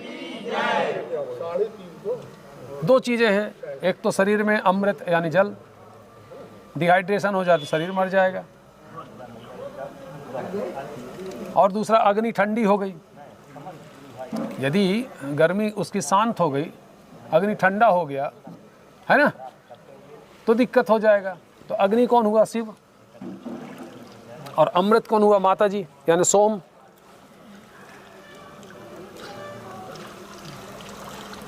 सोम कला जो है वो अमृत माता जी। तो नर्मदा का एक नाम है सोमोद्भवा, सोम कला से उत्पन्न है। लोगों ने सोचा चंद्रमा से उत्पन्न है, चंद्रमा को सोम नहीं बोल रहे, क्योंकि माँ का नाम स्वयं सोम है। आदि शक्ति जो है वो सोम है, और जो अग्नि है वो शिव है। तो सोम कला से उत्पन्न है, यानी स्वयं भगवती नर्मदा के रूप में अवतरित हुई। और कैसे हुई? तो जल रूप में नहीं थी, इनको भगवान शिव ने आदेश दिया था कि सत्वरम जल रूपम तम धारित्वा सुभानने। कारण क्या था? क्योंकि देवासुर संग्राम हुआ, और देव असुर किससे उत्पन्न हुए? महर्षि कश्यप से। जैसे हम देवताओं को क्यों भजते हैं? हमारे भाई हैं। मनुष्य भी कश्यप ऋषि से हैं, क्योंकि 14 जातियों का जन्म हुआ। मनुष्य की उत्पत्ति भी उन्हीं 14 जातियों में है। देव, दानव, मानव, पशु, पिपीलिकाएं, पक्षी, वनस्पति, ये जो 14 जातियां हैं, तो देवगण भी हमारे भाई हुए। इसीलिए ना वृक्षों को नहीं काटना चाहिए, हरे वृक्षों को नहीं मारना चाहिए, कीड़े मकोड़ों की हत्या नहीं करनी चाहिए। क्यों? ब्रह्म हत्या लगेगा, और ब्रह्म हत्या का पाप कहीं नहीं कटता। तो जब देवगण दानवों को मारेंगे तो ब्रह्म हत्या लगेगा, दानव देवगणों को मारेंगे तो चाहे नाग लोग विनीता के पुत्र गरुड़ को मारें, वैनितेय को, और चाहे गरुड़ जी नाग को मारें, कद्रु के पुत्रों को, एक ही बात है। दोनों भाई हैं सगे और दोनों ब्राह्मण हैं। तो ब्रह्म हत्या का पाप, गौ हत्या का पाप और भ्रूण हत्या का पाप ये कहीं नहीं धुलता। तो बड़े बड़े तीर्थों में जाकर के देवगण अपना पाप धोने के लिए प्रयास किए, नहीं हुआ कहीं पे। तो फिर देवगण जाके ब्रह्मा जी के पास में स्तुति की। ब्रह्मा जी ने कहा इसका समाधान हमारे पास भी नहीं है, हमने सृष्टि में बहुत सारी चीज़ें बनाई लेकिन ऐसी चीज़ें नहीं बनाई हैं कि ब्रह्म हत्या को धो सके। इतना बड़ा अपराध हम भी क्षमा नहीं कर सकते। कौन सा अदालत है बताइए जो जिसको मृत्युदंड दे दिया हो फिर क्षमा होता? वो राष्ट्रपति है। चलो, तो देवगणों के साथ में ब्रह्मा जी गए और उन्होंने कहा भगवान एवं स्वीयेन पापेन सर्वे दुष्यत्वम आगता, कि एवं स्वीयेन पापेन, स्वयं के पाप जो हैं हमारे, सर्वे दुष्यत्वम आगता, सब में दोष आ गया है। अब ये देखिए, स्वर्ग में कौन जा सकता है जिसके अंदर 12 विकार ना हो? काम, क्रोध, लोभ, मोह, छल, दंभ, कपट, मद, मात्सर्य, ईर्ष्या, द्वेष, राग, ये सब विकार जितने हैं इसको लेके आप स्वर्ग नहीं जा सकते। जैसे विकार युक्त विमान उड़ ही नहीं सकता। यदि एक भी फॉल्ट हो गया तो हेलीकॉप्टर उड़ेगा नहीं, हवाई जहाज उड़ नहीं सकता, रॉकेट उड़ेगा नहीं। तो ये शरीर से तुम कैसे उड़ लोगे? इसमें विकार है इसलिए तुम उड़ नहीं सकते।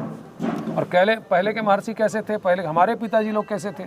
7-7 पीढ़ी 3 फुट ऊपर, 7 फुट ऊपर ऐसे अपना आसन लगा करके बैठते थे, क्योंकि पहले दलदल था, खूब पानी गिरता था, तो कीड़े मकोड़े, चींटी, मटा, सांप, बीछी सब जमीन पर। तो कैसे बैठेंगे आप? ध्यान धारणा समाधि कैसे आप जप करेंगे? लकड़ी पर बैठकर ज़्यादा देर तक नहीं कर सकते ना भाई, तो गड़ने लगेगा। महाराज जी, क्या ऐसे संत भी यहाँ थे? अरे स्वयं हमारे पिताजी ऐसे थे। कैसे थे, एक बार बताइए। वो अपनी आसन को ही 3 फुट ऊपर लगा ले, हवा में। हवा में? एक महर्षि थे सीताराम बाबा, आरंडी संगम वाले, 162 वर्ष के होकर समाप्त हुए। 7 फीट उनका आसन लगता था ऊपर। और ऐसे कैसे संत? बहुत सारे संत थे। 120 साधु थे जो सोना बनाते थे, भस्म बनाते थे और दवाई मिला के खाते थे। अमरकंटक हमारे जानते की बात है। और ऐसे संत के बारे में कुछ? अभी कुछ नहीं है, अब ज़्यादा चर्चा उनके विषय में नहीं करनी चाहिए, क्योंकि वो सब गुप्त है अभी, और सब वो गोपनीय विद्याएं थी। भारतवर्ष में इसीलिए हमने कहा ना, भारतवर्ष में बहुत सारी विद्याएं थी। पंडितों का काम केवल मंदिर संभालना नहीं है, और आज तो 1% भी मंदिर में पंडित नहीं है, क्योंकि 60% ब्राह्मण नौकरी चाकरी करते हैं। 10-30% में वो 2 फैक्ट्री है, 3 मकान है, 40 दुकान है, 50 तो डंपर रखा है। फिर इसके बाद 10% में नेतागिरी, ठेकेदारी, और फिर दलाली। सेंसेक्स में भी तो कूदे हैं ना, स्टॉक मार्केट। तो कौन देखे? बुद्धिजीवी लोगों का काम है, जुआ खिलाना, सट्टा खिलाना, दारू पिलाना, दारू बेचना, तो गवर्नमेंट खुद बेचवाती है। बुद्धिजीवी लोग हैं, शासन प्रशासन में लोग बैठे हैं, दारू का ठेका होता है, उसी से पैसा कमाया जा सकता है। कोठा चला करके पैसा कमाया जा सकता है। सत्कर्म से, धर्म से तो पैसा कमाया नहीं जा सकता। मतलब स्वर्ग में जो धन संपत्ति है वो भी चोरी का है, और दानवों के पास तो है ही है लूटने खसोटने का पैसा। अरे दैवी संपदा अलग चीज है, दानवी संपदा अलग है भाई। सब एक ही ढंग से कमाओगे क्या? तो ब्राह्मण बचे कहाँ मंदिर में बैठने के लिए? सब मंदिर खाली पड़े हैं, क्योंकि गवर्नमेंट की गलत नीतियां हैं। कौन बैठा है? जिसको हम वही बोलते हैं कावड़ी यात्रा कौन करता है? जिसको आप वही बोल रहे हो दलित हैं, पलित हैं, ये पिछड़ा है, फलाना ठिकाना, वो कावड़ी यात्रा में कौन है? जाके देखो भला कितने ब्राह्मण हो, कितने ठाकुर हैं, कितने कलेक्टर हैं, कितने SDM हैं, कितने राष्ट्रपति, कितने मंत्री लोग हैं। तो धर्म बचा ना भाई इन्हीं छोटे लोगों के कारण। जितने मंदिर में पुजारी मिलेंगे आपको यही मिलेंगे, जितने मढ़ियों में मिलेंगे यही मिलेंगे।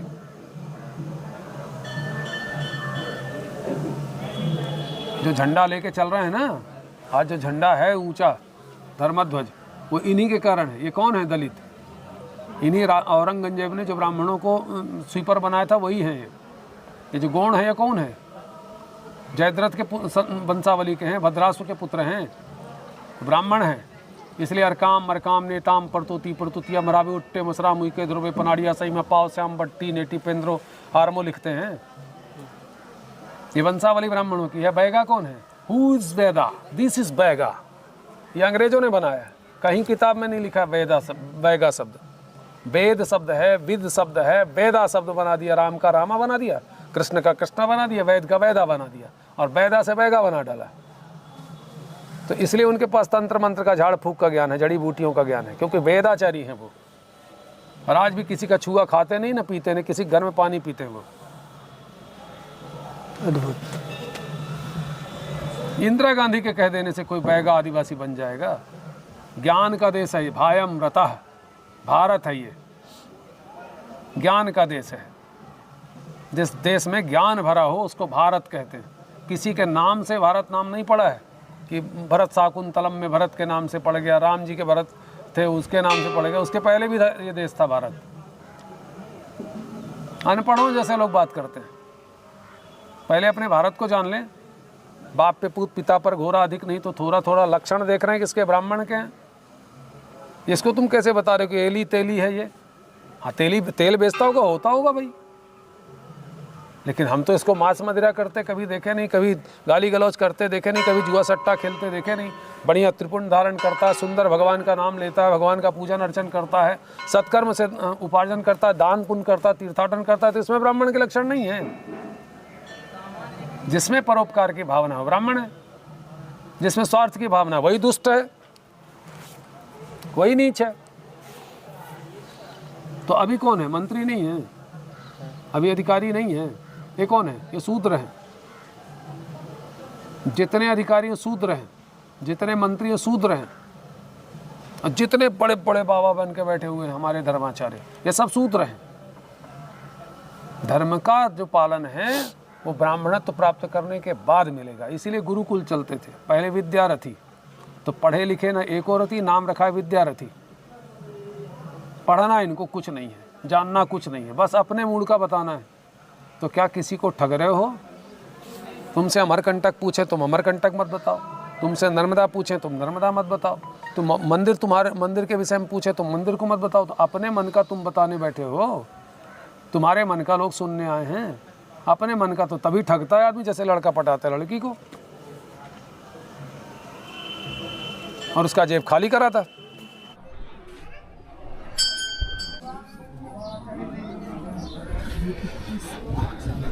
कौन सा ये? हाँ, ये नीचे वाला। अच्छा, है ना जी। नर्मदा की धारा यहाँ से निकलती है। अच्छा, यहाँ से निकलता है। ये 3 दिन का पानी है ना। 3 दिन पहले आए होते तो पूरा क्लियर दिखता। ये पानी इतना जो भरा है ये 3 दिन का पानी है? हाँ, ये जल्दी जल्दी चढ़ता है, फिर इसके बाद में अब उस कुंड में जाना शुरू हो तो थोड़ा स्लो हो जाएगा। अच्छा, लेकिन ये लगभग 2-3 दिन में और भर जाएगा ये पूरा। अच्छा। इसके बाद जो ओवरफ्लो होता है जी, वो नर्मदा की धारा है। अच्छा, यहाँ पे इस परिसर में सबसे पुराना मंदिर कौन सा है? ये जहाँ पर हम खड़े हैं, ये कितने साल पुराना? अयोध्या राज्य में जब अमरकंटक आता था जी। 21 लाख वर्ष पहले हाँ। राजा धुंधुमार यहाँ पर आए थे आखेट के बहाने। जी, ये दंडकारण्य भी है। हाँ। अमरकंटक दंडकारण्य में आता है। हाँ हाँ।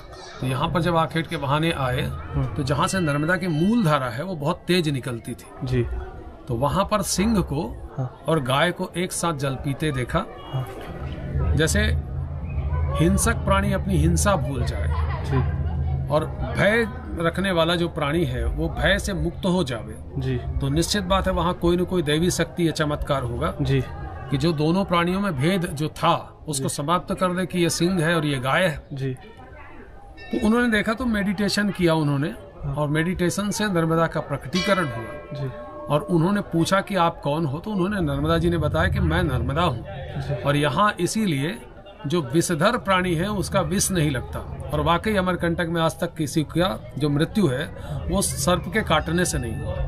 अभी तक हजारों वैरायटी के सर्प हैं, लेकिन इतने जहरीले भी हैं, 10-10 वैरायटी के यहाँ पे जहरीले सर्प हैं। डंडा करैट यानी इंडियन करैट जिसको कहते हैं वो भी है, और छुप करके वार करता है। लेकिन आज तक किसी का जो मृत्यु है वो सर्पदंश से नहीं हुआ। दूसरा चीज, हिंसक जो प्राणी शेर है वो आज तक किसी आदमी पर आक्रमण नहीं किया। पहले बहुत डेंस फॉरेस्ट था, मतलब 20-25 साल पहले खूब जंगल में जानवर थे, शेर, भालू, चीता, बगवा सब प्रकार के थे, लेकिन वो कभी किसी पर आक्रमण नहीं करते थे। शेर तो कभी नहीं किया। गाय जो भय खाती है वो किसी मनुष्य से भय नहीं खाती, ये आज भी दिखता है। तो उस समय जब मतलब राजा धुंधुमार राम के पूर्वज जो आए थे तो यहाँ पर देखा तो उन्होंने एक छोटे से कुंड का निर्माण करा दिया माई के प्रति, कि चिन्ह रहेगा जब हम कभी आएंगे तो यहाँ पर देखेंगे कि ये आराधना का या पूजा का स्थल रहेगा, तो हम कभी पूजा कर पाएंगे। तो राजा धुंधुमार ने सबसे पहले यहाँ पर कुंड का निर्माण कराया। राजा धुंध कौन है? राजा धुंधुमार राम के पूर्वज। अच्छा, राम मानधाता से पहले। अच्छा। तो लगभग 21 लाख वर्ष, आज की यदि गणना करेंगे तो 21 लाख वर्ष पहले इस कुंड का निर्माण हुआ था। इसके बाद आधा कुंड 2500 वर्ष पहले एक रेवा नायक हुआ, नर्मदा जी का परम भक्त था, हर्राव का व्यापारी था। बाद में उसने नर्मदा जी को स्वप्न में दर्शन हुए। उसने माई ने कहा कि तुम मेरे लिए मंदिर का निर्माण कराओ। तो उन्होंने कहा कि माई, मैं हर्रा बेचता हूँ, मैं इतनी सामर्थ्य रखता नहीं, उसमें बहुत धन की आवश्यकता है। तो जब सुबेरे देखा तो वरदान के कारण वो हर्रा जो थे सोने के हो गए थे। तो ओमकारेश्वर महादेव की मंदिर और वो जो नीचे वाला मंदिर है पचरी पानी, वहाँ पर वो रेवा नायक का बनाया हुआ मंदिर है। इसके बाद ये जो आधा कुंड है ये नागपुर, जब 1156 वर्ष पहले नागपुर स्टेट हुआ करता था, तो इसमें बिजुक सिस्टम वाला कुंड बनाया, जिसमें चाबी लगा के हम खोलेंगे तो कुंड पूरा खुल जाएगा। और चाबी लगा के बंद कर देंगे तो पूरा जल राशि स्थिर होने लग जाएगी और फिर ओवरफ्लो बहेगा।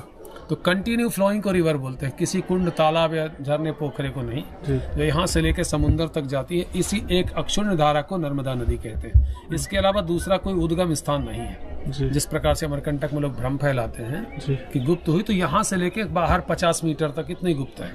क्योंकि ये रोड बने हुए हैं, कैनाल बना हुआ है, कंस्ट्रक्शन हो गया, इसके कारण ये गुप्त है। बाकी गुप्त कभी नहीं था, ये पूरा ओपन था, ऐसे ही बहता है नर्मदा।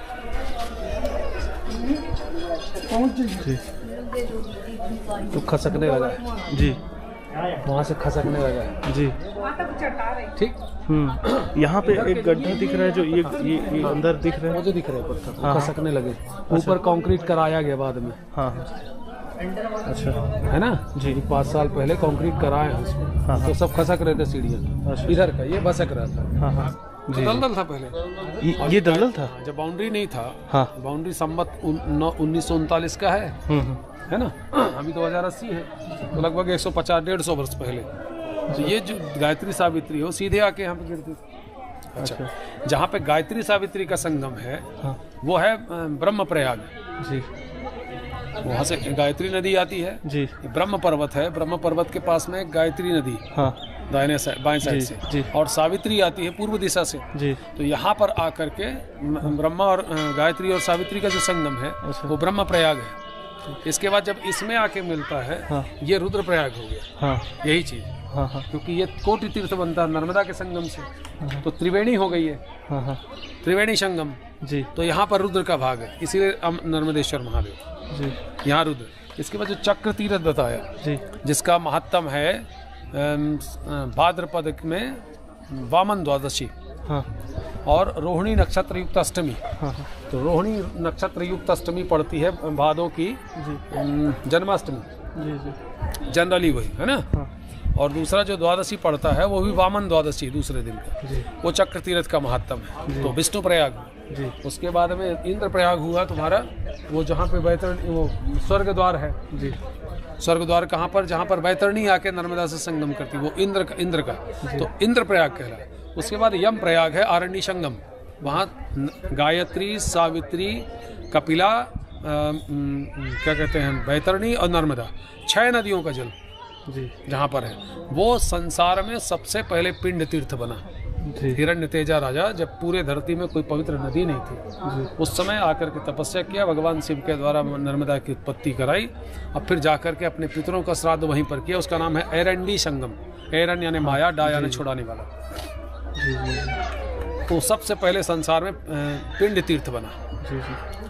आजकल वहाँ पर लोग कालसर्प दोष पूजन, पितृदोष पूजन वहाँ करते हैं। ये ऊपर में शिवलिंग जो बना है वो कब बना? वत्सेश्वर महादेव। हाँ जी। क्योंकि रानी अहिल्याबाई जो थी 211 वर्ष पहले, हाँ तो उन्होंने क्या किया कि जब उनका विवाह हुआ जी तो उनका कोई संतान नहीं था। जी। अमरकंटक जब आई हैं वो, तो संतान की प्राप्ति के लिए नर्मदा जी से वरदान मांगी, क्योंकि अलग अलग शक्तिपीठों में अलग अलग मान्यताएं हैं। यहाँ भुक्ति और मुक्ति, बेटा बेटी, ये 4 चीज़ों के लिए मान्यता करते हैं। जैसे धन की कामना करना हो तो मुंबा देवी जाना होगा आपको बम्बई में, और ज्ञान की प्राप्ति करना है तो काली पीठ जाना पड़ेगा आपको। तो ऐसे शक्तिपीठों में अलग अलग चीज़ों की साधना है। तो यहाँ पर बेटा बेटी, भुक्ति और मुक्ति के लिए, तो उन्होंने आकर के संतान प्राप्ति के लिए वरदान मांगा। तो 52 वर्ष की आयु में उनको एक संतान हुआ, खांडेराव। अच्छा। वो शिलालेख है। अच्छा है ये भी? ये शिलालेख है ना यहाँ पर। अच्छा। ये शिलालेख कब का होगा? संमत 922 का। एक शिलालेख इधर था, एक शिलालेख उधर था। अच्छा। और ऐसे शिलालेख था वहाँ मुरली मनोहर मंदिर के पास में। जी। ऐसे शिलालेख है वो क्या कहते हैं उसमें, रेवा नायक की मूर्ति में।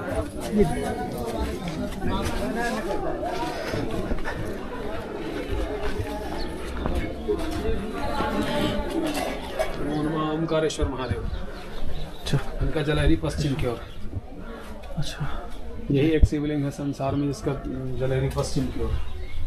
प्राचीन ओमकारेश्वर महादेव है ना, क्योंकि विष्णु शिव पुराण में ब्रह्मा जी के द्वारा दो शिवलिंगों की स्थापना जो की गई मैकल पर्वत पर। इसका नाम है पर्यंक पर्वत, इसी का नाम ऋषभ पर्वत है। तो इस ऋक्षवान पर्वत पर ही ब्रह्मा जी ने अमरेश्वर महादेव और ओमकारेश्वर महादेव की स्थापना करके पूजन की। तीसरी संहिता के 28वें अध्याय में 25वें और 26वें श्लोक में लिखा है। अच्छा। यह शिलालेख। अच्छा।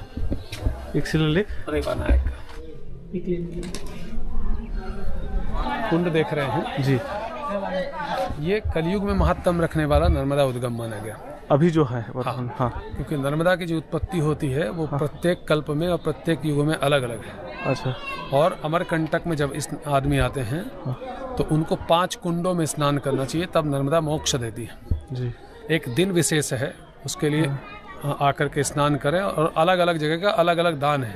जी। किस कुंड में स्नान करने के बाद क्या दान करना चाहिए। जी जी।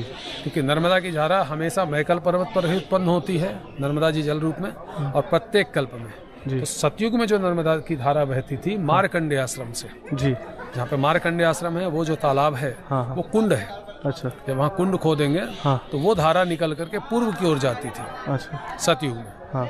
इसके बाद मार्कंडेय वटे कृष्णम, फिर वटे कृष्ण है जहाँ पे कृष्ण भगवान वट के रूप में प्रकट हुए, उस आश्रम को वटे कृष्ण कहते हैं। कृष्णैव वटः वटैव कृष्ण, कृष्ण ही वट है। क्योंकि जब दंडकारण्य में उन लोगों का पांडवों का आगमन हुआ तो द्रौपदी को वट वृक्ष की पूजा करनी थी, वट सावित्री की। तो उसने एक एक करके सबको भेजा, सब लोग ढूंढ कर लाने वाले थे, वट का वृक्ष नहीं मिला और संध्या काल उपस्थित हो गया। तो उस समय भगवान कृष्ण को उन्होंने पुकारा और वो वट का वृक्ष लेकर के उत्पन्न हुए। जी। भगवान कहा उसने द्रौपदी, ये तू अपने वट वृक्ष को ले और तू उसकी पूजा कर ले, और अपने वट सावित्री व्रत का जो समापन है उसको तू। बाकी लोग कहाँ गए, तो बाकी लोग सब वट का वृक्ष लेने जा रहे। पूरे इस मैकलांचल में कहीं पे वट का पेड़ नहीं था। वो वट का वृक्ष हमेशा जब एक बार समाप्त हो जाता फिर निकल आता है। जी। पूरा पेड़ समाप्त हो जाएगा, हजारों वर्ष तक जिएगा, इसके बाद समाप्त हो जाता है। ऐसे 2-3 बार वो निकल चुका है। हाँ। उस जगह को बोलते हैं वटे कृष्णाश्रम। तो जब त्रेता आया तो वहां से धारा निकल करके ये उत्तर की ओर जाने लगी। फिर जब द्वापर आया तो द्वापर में यहाँ, अच्छा द्वापर में यहाँ पर ये लिखा है नर्मदा कुंड। कहाँ? अच्छा शिलालेख।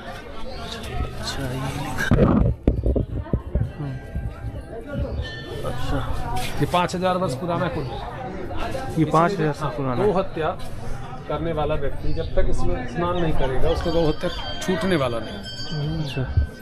अच्छा दूसरा इसी में प्रायश्चित होगा, जिसको खाज हो, खुजली हो, दाद हो या बहुत भीषण चर्म रोग हो, सोराइसिस इत्यादि हो, वो इसके जल से स्नान करेगा तो ठीक होगा। निश्चित तिथि में? निश्चित एक तिथि है, एक तिथि में स्नान करेगा और वो जो छोड़ेगा रोग को तो छूटेगा। फिर ये रोहिणी देवी, चिकन पॉक्स, स्मॉल पॉक्स आदि रोग होते हैं, उसके निराकरण के लिए रोहिणी देवी का मंदिर। इसका चढ़ा हुआ कोई पुजारी पंडा नहीं खाता। यहाँ पे भाट ब्राह्मण होते हैं, भट्ट दुर्गा राव करके एक ब्राह्मण थे, बउआ राव करके थे, उनकी पीढ़ी के लोग इसका चढ़ा हुआ खाते हैं। तो वो लोग उसके रोग दोग को निराकरण करने के लिए कंडे की माला, उनकी पूजा पद्धतियाँ अलग हैं। तो वो सब उसमें वो निवाड़ से बना हुआ सूत, उसका इस तरीके से हल्दी पानी, वो आम का पत्ता, और इस तरीके से उसमें उसकी पूजा की पद्धतियाँ हैं, वो उन्हीं लोगों को मालूम। तो वही लोग उसका निराकरण कराते हैं। तो जैसे चिकन पॉक्स, स्मॉल पॉक्स, यहाँ पे दाद, खाज, खुजली, सोराइसिस और गौ हत्या, उसका प्रायश्चित कराने के लिए अलग पंडा परिवार था। ये द्वापर का नर्मदा उद्गम है। इसके बाद ये कुंड जो बना, ये कलयुग में बना है। तो 2500 वर्ष पहले आधा कुंड बना और 1156 वर्ष पहले आधा कुंड बना। तो मारकंडे वटे कृष्णाम रोहिण्याम, रोहिण्याम च महोदधि। इसको महोदधि इसलिए बोलते हैं क्योंकि 1000 धाराएं हैं, और जिस जगह पर 1000 धाराएं मिलती हैं उसको समुंदर कहते हैं। जहाँ पे हजारों नदियाँ जाके मिलती हैं उसको बोलते हैं समुंदर। तो ये हजारों धाराएं जो है हजारों तीर्थ हैं, क्योंकि सबका महत्व नर्मदा में समा गया। सारे तीर्थों का महत्व तो समाप्त हो गया, कलयुग की देवी नर्मदा जी। तो ये जो हजारों धाराएं, वो हजारों नदियाँ हैं, वो सब नर्मदा जी में प्रकट होती हैं। तो इसको महोदधि कहते हैं। एक ये महोदधि, और जहाँ पे नर्मदा जाके मिलती है रेवा सागर संगम, उसको भी महोदधि बोलते हैं। तो मारकंडे वटे कृष्णाम रोहिण्याम च महोदधि कोटि तीर्थ कृते स्नानम। अब कोटि तीर्थ कहाँ पर है? जहाँ पे गायत्री सावित्री नर्मदा का संगम है। कोटि तीर्थ कृते स्नानम पुनर्जन्म नहीं विद्यते। ऐसे प्राणी का पुनर्जन्म नहीं होता। नर्मदा मोक्ष देती है, लेकिन ये 5 गंगाओं को जानना पड़ेगा। तो नर्मदा की ही 5 धाराएं हैं, और ये बड़ा रहस्य है। और वो तिथि विशेष है कि जिसमें स्नान करना चाहिए। नर्मदे, ये जो इसको देख रहे हैं जी, ये हाथी की जो प्रतिमा है, ये 1300 वर्ष पहले यहाँ पे स्थापित हुई थी, यहाँ पर पाई गई। कोटि तीर्थ में कभी दलदल हुआ करता था। तो जब वहाँ पर गाय भैंस से फंस जाए करें तो लोग निकाल करके लाते थे। तो एक बार कोई पंडा पुजारी वहाँ फंस गया, उसको निकालते निकालते इसके हाथ से वो था करके वहाँ पर खड़े थे। तो 1300 वर्ष पहले इस प्रतिमा को निकाल करके यहाँ ला के रखे, जिसको हम मैकल पर्वत कहते हैं। ये मैकल पर्वत एक जगह से निकला है। अच्छा। उसी को अमरकंठेश्वर महादेव कहते हैं। अच्छा। अमर पर्वत है। हाँ। अमर पर्वत में बोल करके कंटक बोले, कंटका सूला पर्वता इत्यर्थ। तो अमर पर्वत को अमर महादेव, अमरेश महादेव, तो अमरकंठ बना, फिर अमरकंठ से अमरकंटक बना। और वो एक जगह से निकला कैसे कि आदि गुरु शंकराचार्य चाहते थे कि पार्वती जी की स्थापना नीचे की जाए और महादेव को उठा के ऊपर कर दें। अच्छा। जब वो खोदना शुरू किए तो 90 मीटर तक खोदते चले गए, 270 फीट करीब। तो वो पूरा का पूरा पर्वत फैलता चला जाता है। तो केवल जलहरी का निर्माण उन्होंने कराया। इसको किसमें लिखा? अपनी पीठ रहस्यम नाम की हस्तलिखित पुस्तक है उनकी, जो नेपाल के ललितपुर संग्रहालय में संग्रहित है। पीठ रहस्यम, उसमें आदि गुरु शंकराचार्य जो 60 दिन अमरकंटक में रहे, उसका पूरा उल्लेख उसने किया। उस समय जब आए तो दोनों गुंबज नहीं थे, तो गुंबज का निर्माण उन्होंने कराया। पार्वती जी की मूर्ति की स्थापना उन्होंने करी है। कहाँ पर? अंदर में। अच्छा। और इसीलिए शंकर जी से ऊपर पार्वती जी की प्रतिमा है यहाँ पर। अच्छा। जी जी, इसीलिए रहस्य है। जो परिक्रमा कर रहे हैं, जो जाना चाहते हैं, तो अभी बताया कि कोई भी बताने वाला अच्छा नहीं है, तो वो उनके लिए क्या है, निर्देश क्या है? तो वो अमरकंटक आवे जी, और सबसे पहले तो वंदे महाराज से मिले जी, क्योंकि यहाँ अच्छा उचित और अनुचित, धर्म और अधर्म जी, पहले तो देख लें, सुन लें, समझ लें जी, इसके बाद ही वो परिक्रमा में जावे तो अच्छा बात है। क्योंकि बिना दीक्षा शिक्षा के कोई मंत्र फलीभूत नहीं हुआ तो कोई क्रिया कैसे सिद्ध होगी जी, वो कर कैसे लेंगे परिक्रमा? उनके लिए एक है उपदेश कि पहले अमरकंटक में आवें जी, और पहले इन सब चीज़ों को जानें। सही। जो कर्म करना चाहते हैं तो कर्म के पहले में ज्ञान ले लेवें जी, क्योंकि हम सब जगह पर नहीं होंगे कि सब जगह उपलब्ध हो जाए। बस उनसे वही अपेक्षा है कि वो आकर के पहले ठीक से समझें, सीखें, दीक्षा लेवें और जावें, फिर अपना कर्म करें। जैसे मंत्र दीक्षा लेते हैं ना, मंत्र दीक्षा लिया और जाके अपना जप करो। तो ऐसे ही ये नर्मदा जी की परिक्रमा है, उसकी पहले ठीक से जानकारी ले लेवें, उसके बाद में नर्मदा परिक्रमा में जावें। क्योंकि बहुत सारे जगहों पर शासन प्रशासन ने छेड़छाड़ करके डैम बना दिए जी, उन मार्गों का क्या होगा और उन तीर्थों का क्या होगा जो डूब में। अच्छा, एक तीर्थ की अवहेलना करके दूसरे तीर्थ में आप जाएंगे तो आपको पुण्य नहीं बल्कि श्राप मिलेगा। हमारे यहाँ अमरकंटक से लेकर रीवा तक के लोग अभिशप्त क्यों हैं? उसका कारण है कि ये लोग चित्रकूट पूजते हैं, क्योंकि ये लोग इलाहाबाद जाते हैं और अपने तीर्थ का अवहेलना करते हैं। यहाँ से लेकर रीवा तक रेवा स्टेट है, नर्मदा जी के नाम से ही है। तो ये पूरे लोगों का समर्पण कहाँ होना चाहिए? इस तीर्थ के प्रति होना चाहिए। लेकिन इन लोगों का कहाँ पर श्रद्धा है? घर के देव ललाएं परघाती पूजा मांगे। सही है एकदम। तो सबसे पहले कुछ भी करने से पहले वो जानकारी हासिल करें और जानकार व्यक्तियों के पास में जावें, लोभियों के पास में, लालचियों के पास में, ठगियों के पास में ऐसे मत जावें। और जब तीर्थ यात्रा के लिए निकले तो तीर्थ गुरुओं को खोजना चाहिए, कर्मचारी ना मिल जाए, गाइड ना मिल जाए, टैक्सी वाला ना मिल जाए, कोई एजेंट ना खोजें। क्योंकि हम जिस क्लास में एडमिशन ले रहे हैं उस क्लास के टीचर को ढूंढना चाहिए कि कौन से सब्जेक्ट का पढ़ना है और कौन से सब्जेक्ट में नहीं, उसको ढूंढना चाहिए। बाकी बातों से क्या लेना देना। यदि हम विद्यार्थी को, गृहस्थी को संन्यास पढ़ाएंगे तो उसके किस काम का है? न वो गृहस्थ सफल होगा, ना विद्यार्थी जीवन सफल होगा। वो संन्यास पढ़ के भी कोई मतलब का नहीं, उसका दिमाग ब्लास्ट हो जाएगा। तो इन्हीं सब चीज़ों से बचना चाहिए कि हमारा जो उद्देश्य है उस उद्देश्य से हम भटके ना, और अपने उद्देश्य के अतिरिक्त कोई जानकारी हमको चाहिए भी नहीं। हम आपसे पूछ रहे हैं इमली, तो आप इमली खजूर नहीं बताइए। और जहाँ ऐसे देखो आप, बस वहाँ से पलायन कर जाना चाहिए। महाराज जी, अब चलते चलते आपका अपना छोटा सा परिचय भी दे दें, और अगर कोई परिक्रमा करना चाहे तो क्या आपका हम नंबर भी दे सकते हैं, ये भी बताइए। अपना छोटा सा परिचय भी दे दीजिए। मेरा नाम वंदे महाराज जी। हम लोग 50 पीढ़ी से यहाँ पर पुजारी हैं। जिस समय युधिष्ठिर राजा हुआ करते थे उस समय का लेख हमारे पास में है। फिर यहाँ से 175 वर्ष पहले का नागपुर स्टेट का जो प्रमाण पत्र है वो भी हमारे पास में है। रीवा राज्य से संबंधित जब शेयर का बंटवारा हुआ उस समय का कागज़ हमारे पास में है। उसके बाद में जब यहाँ पे डेवलपमेंट बोर्ड आया तो उसमें गवर्नर, चेयरमैन, चीफ मिनिस्टर वगैरह हुआ करते थे। राजपत्र, वो राजपत्र भी हमारे बाप दादाओं के नाम पर, पिताजी के नाम पर है। फिर साडा आया, स्पेशल एरिया डेवलपमेंट अथॉरिटी, उसने पिताजी को प्रमाणित किया है, प्रमाण पत्र है। उस समय CEO होता था जो कमिश्नर रैंक का आदमी होता था, और जो सांसद हुआ करता था वो सेंट्रल गवर्नमेंट का सांसद हुआ करता था, जो अध्यक्ष होता था यहाँ का, राज्य मंत्री का दर्जा, उसका प्रमाण पत्र है। और उसके बाद में जो नगर पंचायत बना उसका भी प्रमाण पत्र है। इसके बाद में जब ट्रस्ट बना उसमें भी हमारा नाम उल्लेख हुआ। और CM का जब लेटर आया था मुख्य प्रमुख के नाम से तो उनके निमंत्रण पर भी हम कई जगह पर जा चुके। महाराज जी बहुत बहुत धन्यवाद। और वाकई में आज ना आँख खुल गया, हमारा भी आँख खुल गया। और इस वीडियो के माध्यम से हम चाहते हैं सारी जनता अपने धर्म से जुड़े और सही राह पे जाए। महाराज जी धन्यवाद आपका।